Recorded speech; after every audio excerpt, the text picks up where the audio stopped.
Please make sure to like, comment, subscribe, and if you want to help support this channel, it won't cost you anything. All you got to do is use the links in the description if you want to get any of these parts for yourself.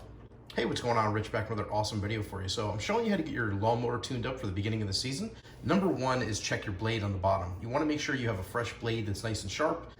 Get yourself a ratchet and a socket and get whatever size socket you need to take your blade off on the bottom of the mower. This is where the gas is and that's where the oil is on that side. So what I like to do is I just grab the mower and lift it and tilt it up this way and put it on its side, and I get the blade that way because that's the safest way to do it.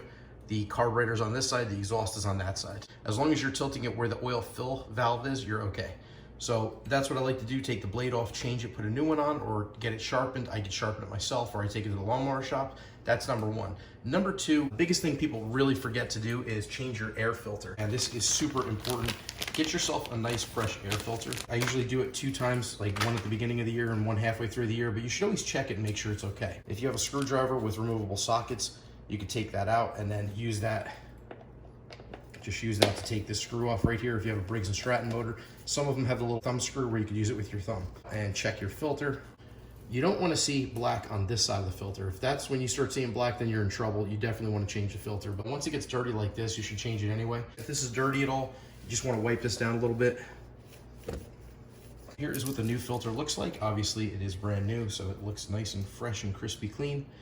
And just put it in like so. If yours looks like this, you should probably clean it out before you put it back in, but get it clean as much as you can on the inside. So keep in mind this has tabs on the bottom, and what you have to do is you have to put the tabs on the bottom first. Just make sure your filter is lined up where it's supposed to be. As long as the filter's lined up and the tabs are in, then you just push up like so. Don't crush the filter, just wiggle it around a little bit. And you'll see right here where the foam gasket is in place and it's not moving around. And once you have it into that position, just start your screw. Okay, we're good to go. And the other major thing you need to do is change your spark plug.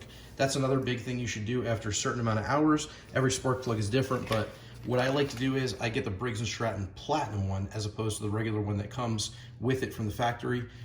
Now, Briggs & Stratton makes 2 platinum spark plugs with the gold on it. So this is super easy to do. All you gotta do is take your spark plug boot off and find out what size spark plug you have.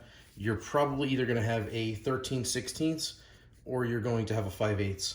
So all you gotta do is put this on, twist it out, counterclockwise, righty-tighty, lefty-loosey, and make sure you just take the spark plug out, pop the new one in, and do not over tighten it because these are aluminum blocks and this is a steel spark plug.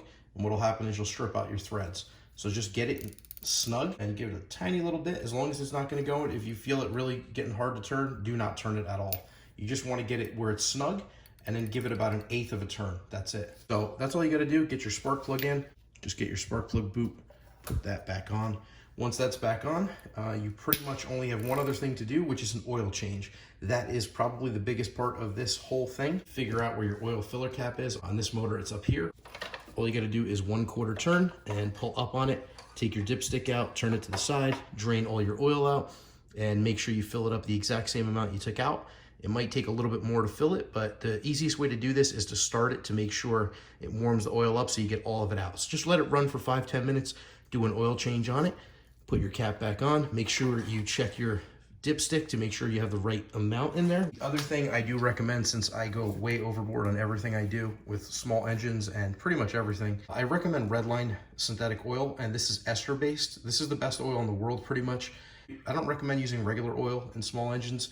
I do it for the break-in period, and once it's broken in, I switch over to synthetic. Once you have fresh oil in there and it's at the correct level on a flat surface, the other thing you want to do is possibly clean your carburetor. And if you have a good clean carburetor, then you are going to want to switch over to True Fuel if you can afford it. This stuff is the best. So those are the top 5 things you're going to need to do to get your lawnmower running correctly. And once you do those, you're on your way. Then follow my other videos to figure out how to do your grass. And if you follow these steps, man, you're going to have some of the best grass in the neighborhood. Everybody's going to come to your house and say, please cut my grass. That's what happens to me. So, well, thank you so much for watching this video again. I really hope it helped you out. If you wanted to pick up any of the parts or tools or anything I used in this video, I will link those down in the description. And if you like this video, please make sure to click that like button, subscribe to my channel for more awesome content. And as always, if you have any questions or comments, definitely let me know in the section down below. I get back to everybody. So thanks again for watching. Take care.